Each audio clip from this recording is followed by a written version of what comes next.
Hi everyone, this is Georgia with Georgia's Crafty Creations, and I'm going to do something with the TODO today, specifically with the tattered lace dies. I found a trick to doing it. Actually, I was watching some YouTube videos one night, just a whole bunch of different ones, and there was a man, not with the TODO, but with a different machine, that was having trouble with his tattered lace die. So he tried something and it worked for him, so I thought I'd try it on the TODO. These are cuts I did earlier today, and I'm going to do a few of them right now to show you the trick. Now I am using just small cardstock. I don't know what brand it is because I buy it at a paper store that actually cuts it, but it's a heavier weight cardstock. Now his trick was, rather than use a big shim or something, he took a piece of cardstock, laid it down first, and then he took his tattered lace dies and just laid them on top of it, face up. And I'm going to do two at a time since my paper's small, just to make more use of the paper. But that's all he did, was put a shim underneath it and then put his dies, and then he put his next piece of cardstock. And then I'm also using the D plate, the A plate underneath, and then the D plate on top. Now my machine is set at 5.5. So I'm going to run this through and show you guys how it come out. Now I go slow with it. It is snug, but I tried at 6 and it would not work at 6. So I took it down to 5.5. And I'll roll it one direction, and then I'll take it and roll it back the other way.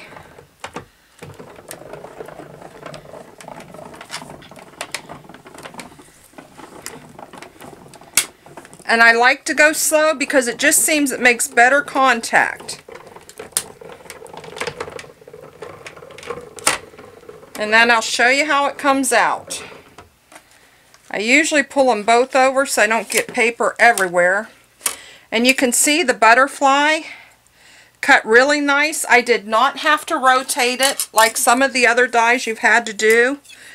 But if you poke this out, I'll get it started out.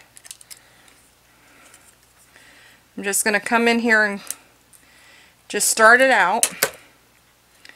And you'll see if you take it out real slow, the perfect butterfly. It's got a couple little more things to punch out, but they'll punch out real easy with the poke tool. But with the piece of paper underneath, I'm not sure what it does, but it really helps. There's the butterfly. Now let's see how the other one turned out. Now this one, actually that one didn't work that time. It did work earlier. So we're going to try her again, and we're going to do her by herself. Let me put this over. Because she did work perfect earlier, and it could just be because I didn't have her in the... I've also noticed if I have my die like right in the center of the heat plate, it tends to cut better than if it's off to the side or off to the either end. Put that back on. I know there were a couple dies earlier that I did have to rotate, but I didn't think it was this one. But it may have been. I know the larger bow, which looks like this, that one through the middle I did have to rotate, but it cut perfect. So we're going to try this one more time.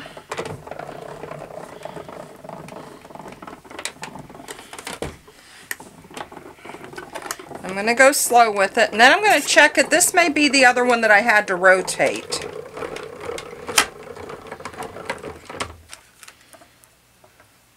Although that time it looks like it came out. It may just be because I had two on there and I had them shifted off the plate.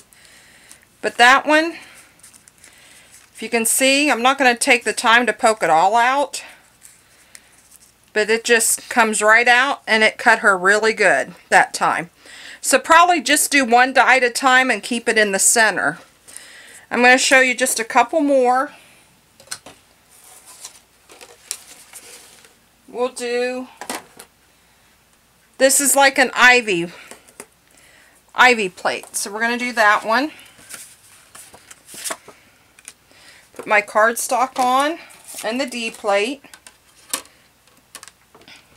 So if you're having trouble with your tattered lace dies, just put a piece of cardstock underneath as well as on top and roll slowly with it.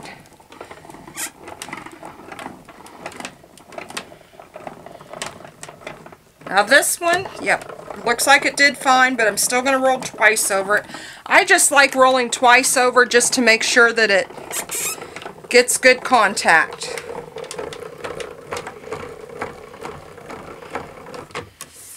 So let's flip that one over. And we're going to just hit it a couple times, pop it out.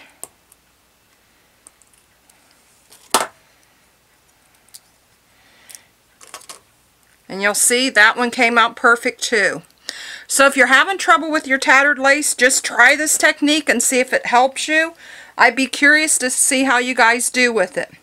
So next time I'm going to try foiling some different materials because I have a couple ideas. But that's it for tonight. I hope this helps you guys out. And if there's anything you'd like to see, just let me know. Have a great night, everybody.